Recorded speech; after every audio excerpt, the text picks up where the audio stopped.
Halo teman-teman semua, selamat datang di channel Tokonimo ID. Di sini kami akan membahas lanjutan anime Tokyo Revengers yang kami ambil dari manga canonnya. Sehingga bagi teman-teman yang hanya ingin menonton dari animenya saja, saya sarankan untuk berhenti menonton sampai di sini. Namun jika kalian tidak keberatan dengan spoiler yang ada, maka kalian menonton konten yang tepat. Pada episode sebelumnya, kita ditunjukkan pertarungan ngeyel ala Takemichi. Ia tahu jika dirinya tak akan mungkin menang melawan Taiju. Namun dengan tekad yang membara, ia tetap melawan meskipun wajahnya sudah sangat mengenaskan. Melihat Takemichi yang begitu keras kepala melawan Taiju, membuat Hakai akhirnya mengakui kenyataan sebenarnya, di mana ia bukanlah orang yang melindungi Yujuha, malahan sebaliknya, Yujuha lah yang melindungi Hakai. Namun Takemichi tetap bersikeras jika semua orang mempunyai kelemahannya masing-masing. Oleh karena itu, ia tidak akan meninggalkan Hakai karena kebohongannya. Karena Takemichi sudah menganggap bahwa semua anggota Tauman adalah keluarganya. Bagaimana kelanjutan ceritanya? Mari langsung saja kita bahas alur cerita Tokyo Revengers episode kali ini.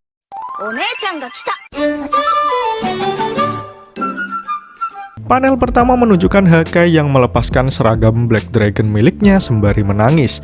Kemudian ia meminta teman-temannya untuk mundur. Karena Hakai mengetahui jika ketiga temannya sudah babak belur. Ia mengucapkan terima kasih karena berkat teman-temannya ia merasa tidak takut lagi. Kemudian ia berjalan mendekati Taiju. Ia mengatakan jika ia tidak akan memakai seragam Black Dragon lagi. Namun tiba-tiba Taiju berteriak di depan wajah adiknya. Kau pikir kau dapat membodohi dirimu dengan berpikir bahwa kau kuat? Keluarga? Apa yang keluarga? Apakah itu aku? Bahkan sekarang kau berani membantah saudara tertuamu, penjaga dari keluarga Shiba.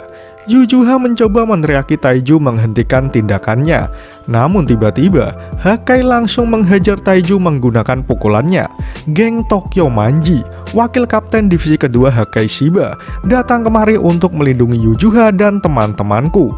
Aku akan menghancurkanmu demi melindungi teman-temanku. Kedua saudara laki-laki itu kemudian terlibat pertarungan satu sama lain. Chifuyu yang melihat hal itu berkata pada Takemichi jika Hakai tidak akan membunuh Taiju. Dia hanya ingin menghancurkannya saja. Dengan begini masa depan akan berubah. Terlihat Hakai yang masih bersemangat sementara Taiju malah terdiam. Dengan air mata yang menetes, Taiju bertanya apakah Tuhan masih mengujinya. Dapatkah aku untuk tidak membunuh kedua keluargaku? Meskipun aku sangat mencintainya. Hakai langsung roboh berkat pukulan mengerikan yang dilepaskan Taiju. Dengan menatap Takemichi dan kawan-kawan, Taiju berkata, "Kalian semua harus mati di sini. Jangan berpikir untuk kabur, karena aku telah meminta ratusan orang untuk mengepung gereja ini." Kemudian kita ditunjukkan ratusan anggota Black Dragon yang sudah mengepung gereja. Chifuyu yang mengintip dari jendela mengatakan jika Taiju memang tidak berbohong. Namun Takemichi menjawab jika dirinya tidak sedikit pun berpikir untuk kabur. Chifuyu, jika kita tidak menghancurkan Black Dragon, maka masa depan tidak akan berubah. Chifuyu pun menyetujui apa yang dikatakan Takemichi. Sementara Mitsuya merasa jika dirinya sangat sial. Yujuha yang melihat Mitsuya masih bisa tersenyum, menanyakan apa yang ada di pikirannya.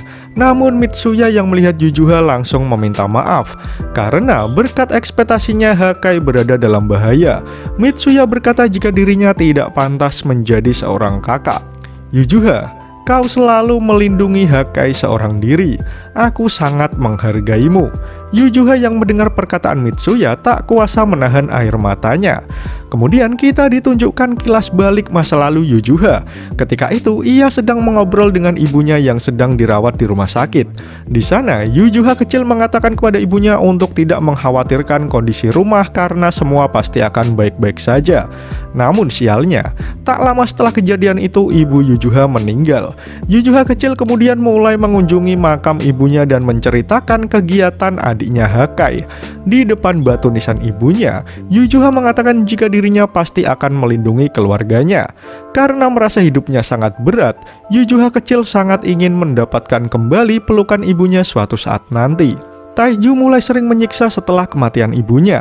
Setiap waktu, tak terlewat sehari pun ia menyiksa kedua adiknya. Karena Yujuha tidak tega melihat Hakai terluka, gadis kecil itu mulai meminta kepada Taiju untuk menggantikan hukuman Hakai. Bertahun-tahun Yujuha sendirian melindungi Hakai. Itulah alasan kenapa ia langsung mengambil kesempatan yang diberikan Kisaki. Takemichi, Mitsuya, dan Chifuyu masih mencoba melawan dengan sisa-sisa tenaganya. Hal itu membuat air mata Yujuha mengalir begitu deras. Dalam satu kesempatan, Taiju berhasil melepaskan pukulan ke arah Takemichi. Namun ketika tubuh Takemichi hampir roboh, tiba-tiba Hakai kembali bangkit dan menahan tubuh temannya. Kemudian kita ditunjukkan kilas balik kembali ketika Yujuha berjanji akan melindungi Hakai menggantikan ibunya. Namun kali ini, dengan semangat yang makin meluap-luap, Hakai berteriak jika kali ini dia akan melindungi Yujuha. Bersama dengan Takemichi, Hakai berlari menghampiri Taiju. Saat itu juga, Yujuha mulai dapat merasakan kembali pelukan ibunya. Yujuha, mulai sekarang kau tidak akan sendirian. Melihat perjuangan teman-temannya, Yujuha hanya bisa tersenyum dengan mengucapkan terima kasih kepada semuanya. Namun jalannya pertarungan memanglah tidak seimbang. Orang pertama yang sudah tidak sanggup adalah Chifuyu, karena kakinya sudah terluka parah. Mitsuya sendiri juga sudah mulai kelelahan. Hanya Hakai seorang yang masih mampu berdiri kokoh. Ia meminta maaf karena telah membuat Takemichi melampaui batasannya. Taiju yang melihatnya hanya tertawa mengejek sembari berkata jika adiknya akan kehilangan segalanya. Namun Hakai malah memaki Taiju dan menyuruh kakaknya untuk diam. Sesali kesalahanmu di neraka, itu akan menyadarkanmu. Taiju makin kesal dengan ucapan Hakai. Namun adiknya berkata jika ia mulai mendengar suara-suara. Chifuyu, Mitsuya, dan Takemichi mulai menyadari suara tersebut karena itu adalah suara knalpot dari motornya Maiki. Terlihat Maiki sudah mulai berjalan untuk masuk ke dalam gereja. Komplotan Black Dragon bertanya-tanya apa yang Maiki lakukan di sini. Namun Takemichi yakin dengan adanya Maiki, ia pasti bisa mengalahkan Black Dragon. Namun Mitsuya menanyakan keyakinan Takemichi. Kita berada di sini karena memilih untuk merusak perjanjian damai antara Tauman dan Black Dragon. Apa yang Maiki pikirkan tentang hal itu? Tak lama kemudian, Maiki masuk begitu saja ke dalam gereja sembari mengucapkan Selamat Natal. Apa yang sedang kalian lakukan di hari yang seperti ini? Inui, Koko, dan Taiju hanya diam saja mendengar pertanyaan Maiki. Tapi Mitsuya langsung membungkuk dan meminta maaf kepada pemimpinnya. Ini semua salahku. Aku merusak perjanjian damai yang kubuat secara tidak bertanggung jawab. Dan seperti yang kau lihat, kami sedang melawan mereka sekarang. Mendengar perkataan Mitsuya, Maiki hanya bisa tersenyum manis. Kakakku mengenal suara getaranmu. Lalu Baji juga bilang jika hanya motor Mitsuya yang punya suara semanis itu. Mereka berdua membawaku ke sini. Kalian bertarung melawan 3 orang ini? Ketika Maiki sudah berhadapan dengan Taiju, ia bertanya, "Kenapa kau menghalangi jalanku? Aku hanya ingin berkendara bersama teman-temanku lagi. Jika Mitsuya mati, maka Baji dan kakakku pasti akan sedih."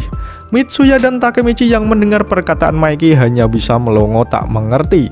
Namun Takemichi mulai mengingat perkataan Kisaki yang mengatakan jika Maiki mungkin sudah melemah. Ia juga mengingat perkataan Kajutora di masa depan yang berkata jika Tauman berubah karena Maiki berubah. Takemichi yang menyadari semua itu menjadi khawatir dengan kondisi Maiki. Namun tiba-tiba, tanpa pikir panjang, Taiju langsung menghajar Maiki yang langsung membuatnya terpelanting ke lantai. Mitsuya, Chifuyu, dan Hakai hanya bisa melongo tak percaya melihat Maiki sudah tak sadarkan diri. Semua orang pun langsung berteriak memanggil nama Maiki. Sementara Taiju tertawa puas dengan kondisi yang ada. Aku mengalahkan Maiki yang tak terkalahkan. Takemichi masih tak percaya jika Maiki bisa kalah hanya dengan sekali pukul. Sementara Mitsuya yang emosi langsung memaki Taiju dan berlari ke arahnya. Namun tiba-tiba Maiki bangkit dari kondisinya dan berdiri di belakang Taiju. Kemudian dengan wajah seriusnya, ia berkata, "Waktu berdoa sudah selesai." Kemudian kita ditunjukkan kilas balik ketika Inui baru saja keluar dari sekolah tahanan. Saat ia keluar, generasi ke-9 Black Dragon telah pergi. Inui kemudian langsung disambut oleh Koko. Di sana mereka mengobrol jika Black Dragon telah dikalahkan oleh geng Tauman yang notabene usianya 1 tahun di bawah mereka. Di sana Inui bertekad untuk membangkitkan Black Dragon kembali. Namun Koko mencoba untuk realistis dengan mengatakan jika zaman telah berubah. Ia meminta Inui untuk berhenti hidup di masa lalu dan melupakan Black Dragon. Namun Inui masih tetap bertekad untuk membangun kembali Black Dragon, meskipun ia harus melakukannya sendirian. Namun tiba-tiba Koko mengatakan jika terdapat monster di sekolahnya. Dengan kekuatannya, Inui mungkin bisa membangun Black Dragon kembali. Mendengar hal itu membuat Inui merasa tertarik. Koko kemudian mengajak Inui menemui Taiju. Secara tidak langsung, itu artinya Inui menantang Taiju untuk bertarung. Inui mengatakan jika dalam hidupnya ia tidak pernah kalah dalam pertarungan 1 lawan 1 sebelumnya, hingga akhirnya ia bertemu Shiba Taiju. Inui dibuat tak berkutik dan mengakui Taiju sebagai bosnya. Bagi Taiju sendiri, hal itu tak menjadi masalah. Ia akan membangun Black Dragon kembali. Namun sebagai gantinya, ia meminta Koko mempertaruhkan hidupnya untuk Taiju. Taiju adalah orang yang tajam. Dia menggunakan uang untuk mengubah seluruh penampilan kami. Black Dragon kembali dengan lebih baik daripada sebelumnya. Namun karakter Taiju bukan hanya itu. Dia adalah orang yang benar-benar brutal. Di gereja itu, Inui meminta Maiki untuk menyerah saja. Ia berkata jika Taiju berada di level yang sangat berbeda. Kau adalah kerikil di hadapan aturan militernya. Kemudian Taiju juga berkata kepada Maiki, aku baru saja memberikanmu pukulan terbaikku hari ini. Kurasa butuh lebih dari 1 pukulan untuk membuatmu diam. Takemichi yang melihat hal itu merasa jika Maiki berada dalam masalah yang serius. Dia belum benar-benar pulih. Tidak setelah ia kehilangan orang-orang terdekatnya. Dan lebih dari apapun, Taiju Shiba adalah orang yang benar-benar kuat. Jika seperti ini, apakah Maiki akan kalah? Semua orang memandang pertarungan epik antara pimpinan Toman dan Black Dragon. Namun Maiki berkata jika pukulan tadi ia anggap sebagai hukuman baginya. Lalu tiba-tiba, Taiju langsung terkapar di lantai begitu saja. Maiki menendangnya dengan jurus mematikan. Semua orang melihatnya tampak tidak percaya dengan apa yang sudah terjadi. Bahkan Inui yang sejak awal sangat percaya diri melongo dibuatnya. Taiju sudah terkapar tak sadarkan diri hanya dengan 1 tendangan di hadapan Maiki. Dan chapter pun selesai. Pada chapter kali ini, kita ditunjukkan tekad Hakai yang sudah lebih baik. Ia tidak lagi takut untuk menghadapi Taiju. Walaupun dengan kekuatan yang ia miliki, Hakai tentu saja belum mampu mengalahkan kakaknya. Namun ketika kondisi semakin sulit, Maiki datang di waktu yang tepat untuk membantu teman-temannya. Walaupun ia sempat mendapat pukulan mematikan dari Taiju, tetapi Maiki berhasil membalikkan keadaan dengan membuat Taiju langsung terkapar hanya dengan 1 tendangan. Panel pertama menunjukkan keterkejutan Takemichi dengan gerakan yang dilakukan Maiki. Dengan sekali tendang, ia berhasil membuat Taiju terkapar tak berdaya. Kokonoi yang melihat itu hanya bisa melongo tak percaya dengan kemampuan Maiki yang tak terkalahkan. Semua anggota Toman yang melihat kekuatan Maiki juga melongo dengan tatapan takjub. Kemudian Maiki berkata jika ia memutuskan untuk berkendara dengan Baji dan kakaknya setiap Natal. Kemudian ia menunjukkan jimat yang dibawanya. Aku mengendarai peninggalan yang diberikan kakakku dan memakai peninggalan yang Baji tinggalkan. Ketika aku mengendarai motor di cuaca seperti ini, mereka seperti masih bersamaku. Kakakku, Baji, dan kalian semua ada di sini bersamaku. Itulah yang membuatku kuat. Maiki mengatakan itu semua sembari mendekap jimat peninggalan Baji di dadanya. Takemichi menjadi lebih tenang setelah mendengar curahan hati Maiki, karena ia yakin Maiki tidak akan berubah menjadi jahat. Maiki kemudian membuka pintu gereja dan berkata, Natal mungkin telah berakhir. Tapi ayo kita motor-motoran. Namun Taiju yang dibantu Inui berdiri mengatakan jika semua ini belum berakhir. Koko, panggil semua tentara kita ke dalam. Kita akan adu prajurit terbaik melawan mereka. Tidak akan kubiarkan satupun dari kalian pergi. Aku tidak akan kalah pada siapapun. Namun Maiki berbalik dan berkata kepada Taiju bahwa sebenarnya Black Dragon itu kuat. Namun mereka tidak akan bisa membuat era baru. Maiki juga mengakui jika Taiju memanglah hebat. Namun sayangnya ia tidak mempunyai hati. Dengan tatapan tajam Maiki berkata, kami akan membuat era baru. Jadi duduk dan diamlah. Kemudian Taiju meneriaki Koko yang tidak segera membawa anggota Black Dragon masuk. Namun di mulut pintu, Koko hanya bisa melongo dengan apa yang dilihatnya. Dengan tatapan menyedihkan, Koko berkata jika Black Dragon telah kalah. Taiju yang mendengar itu tak percaya dan langsung keluar untuk melihatnya sendiri. Dan betapa kagetnya Taiju, ia melihat Draken dan bertanya apa yang sudah terjadi di sana. Namun Draken malah berbalik bertanya apakah orang-orang yang di dalam gereja sudah menyelesaikan tugasnya. Dan ternyata semua anggota Black Dragon sudah terkapar dihajar Draken sendirian. Sementara di dalam gereja, Chifuyu menanyakan kondisi Takemichi. Ia yang belum mengetahui situasinya mengatakan jika mereka hanya harus bertahan sedikit lagi dengan mengalahkan 100 anggota Black Dragon di luar. Namun tiba-tiba Draken langsung memasuki gereja dan bertanya kenapa wajah yang lain nampak begitu tegang. Tenang saja sahabat, semua orang yang ada di luar sudah kuhajar. Takemichi mulai memahami situasinya jika Taiju sudah kalah, sehingga semangat bertarungnya mulai menghilang. Sementara Maiki hanya menanggapinya dengan senyuman manis. Semua anggota Tauman pun keluar dari gereja dengan bersorak penuh kegembiraan, karena Black Dragon sudah kalah dan Tauman menjadi pemenangnya.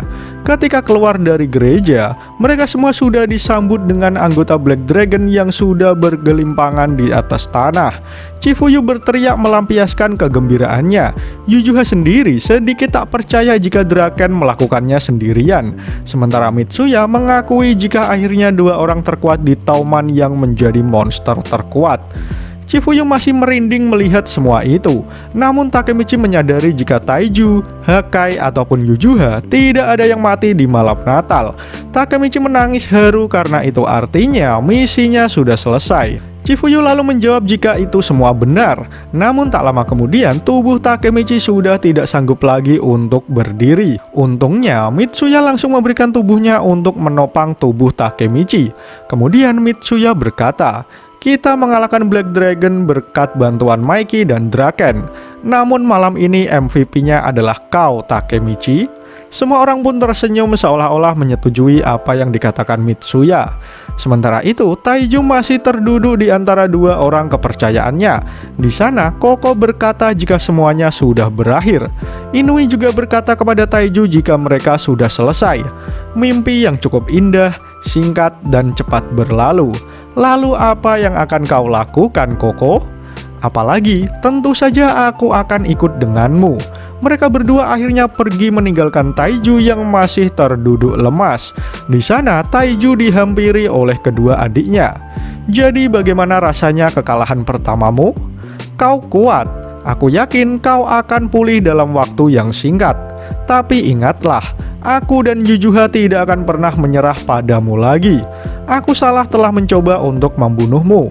Selama kau tetap menggunakan kekerasan kepada keluargamu, aku akan terus melawan. Taiju pun hanya bisa terduduk diam, lemas, dan tak tahu harus berbuat apa. Setelah itu gantian Yujuha yang menghampiri Taiju. Jika setelah ini kau masih tidak berubah, maka kau memang benar-benar idiot. Sejak ibu meninggal, kau tidak pernah bicara tentangnya. Kau menutup diri dan menempatkan tekanan ini pada dirimu sendiri. Kau sudah sendirian sejak hari itu. Kupikir aku juga sendirian. Sebenarnya apa sih keluarga itu? Aku sangat membencinya. Aku ingin itu mati saja. Tapi keluarga tetaplah keluarga. Kemudian Yujuha pergi meninggalkan Taiju yang ditemani dinginnya malam Natal di akhir tahun. Di perjalanan, Takemichi akhirnya sadar dari tidurnya. Di sana, ia mendapati dirinya sedang bersama Maiki mengendarai motor mengelilingi kota. Takemichi pun bertanya kemana perginya yang lain. Namun Maiki menjawab jika mereka semua sudah pergi. Tak lama kemudian, Maiki berkata jika ia telah sampai di tempat yang dituju. Dan betapa terkejutnya Takemichi melihat Hina sudah berada di depannya. Melihat Hina sudah berdiri di hadapannya, membuat Takemichi merasa sangat canggung. Tidak setelah ia mencampakkan Hina secara sepihak sebelumnya. Namun tiba-tiba Hina bertanya, "Kau berkelahi lagi ya?" Takemichi yang mendengar suara Hina yang begitu halus membuatnya tak kuasa menahan air matanya. Kemudian kita ditunjukkan kilas balik beberapa jam sebelum kejadian tersebut. Terlihat Hina bertanya apa yang sudah ayahnya katakan kepada Takemichi. Setelah menjelaskan semuanya, ayahnya meminta maaf karena hal itu ia lakukan untuk melindungi Hina dari berandalan seperti Takemichi. Lalu Hina bertanya, apa yang membuat ayah jatuh cinta dengan ibu? Apakah dari bagaimana kau dipandang oleh masyarakat? Pastinya bukan hal itu. Aku suka Takemichi dari dalam dirinya. Dia memang berandalan dan kelihatan tidak bisa dipercaya. Tetapi dia orang yang sangat baik dan begitu hangat. Dia selalu datang membantuku tidak peduli seberapa buruk masalahnya. Jangan panggil dia berandalan dan menganggap mereka semua sama. Kemudian Hina memutuskan pergi untuk berdoa di sebuah kuil. Namun secara tak sengaja seseorang menyapanya dari belakang. Karena tidak semestinya orang datang ke kuil untuk berdoa ketika hari Natal. Dan ternyata orang yang menyapa Hina adalah Emma. Kemudian mereka mengobrol hingga Hina mengetahui jika Emma juga berniat untuk berdoa di kuil. Emma mengatakan jika itu ia lakukan karena kakaknya juga melakukan hal yang sama setiap hari Natal. Secara kebetulan keduanya datang ke kuil untuk berdoa setiap tahunnya di hari Natal. Kemudian Emma bertanya apa yang Hina panjatkan. Setelah mendengar keluh kesah yang diceritakan Hina, Emma kemudian mempunyai sebuah cara untuk menyelesaikan masalah temannya itu. Ternyata Emma menelpon Draken dan bertanya posisi Takemichi. Draken lalu bertanya pada Mikey apakah ia mengetahuinya. Namun Mikey menjawab jika ia juga tidak tahu. Hal itu membuat Emma menyuruh Draken untuk mencari Takemichi. Mendengar hal itu, Mikey kemudian mengajak Draken untuk kembali karena suara yang didengarnya tadi itu pasti Mitsuya dan besar kemungkinan Takemichi bersamanya. Setelah itu, Emma menyuruh keduanya untuk membawa Takemichi ke depan rumah Hina. Setelah menutup telepon, Emma langsung menggandeng tangan Hina dan mengajaknya untuk menunggu di rumah Hina. Namun Hina sedikit ragu akan hal itu. Kemudian Emma menguatkan hati Hina supaya tidak plin-plan dan mengatakan semuanya jika ia mencintai Takemichi. Akan tetapi Hina masih tidak sanggup untuk bertemu Takemichi sekarang karena itu hanya akan membuatnya menangis dan tak bisa berkata apa-apa. Namun ternyata setelah bertemu, Takemichi lah yang menangis begitu deras. Dengan air mata yang bercucuran, ia meminta maaf kepada Hina. Aku ini berandalan, jadi aku paham maksud ayahmu. Aku tidak bisa membiarkanmu terluka karena aku. Tidak setelah aku bersumpah untuk menyelamatkanmu.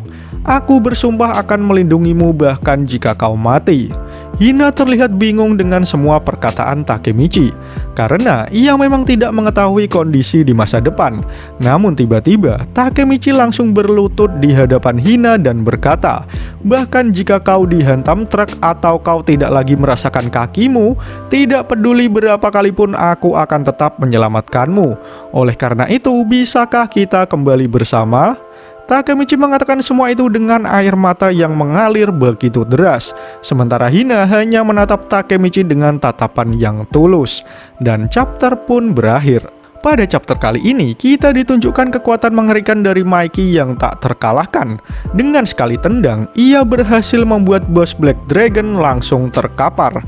Tidak hanya Mikey, Draken juga menunjukkan kekuatan yang luar biasa. Hanya dengan seorang diri, ia berhasil melumpuhkan semua anggota Black Dragon yang mengepung gereja. Menarik untuk menanti bagaimana kelanjutan cerita dari Tokyo Revengers di chapter selanjutnya. Jika kalian suka dengan pembahasan kali ini, jangan lupa share video ini ke sosial media kalian ya. Atau jika ada request, kritik, dan saran, langsung saja sampaikan di kolom komentar di bawah. Karena kritik dan saran kalian akan membuat channel ini terus berkembang. Akhir kata, terima kasih sudah menonton video ini hingga akhir. Sampai jumpa di video selanjutnya.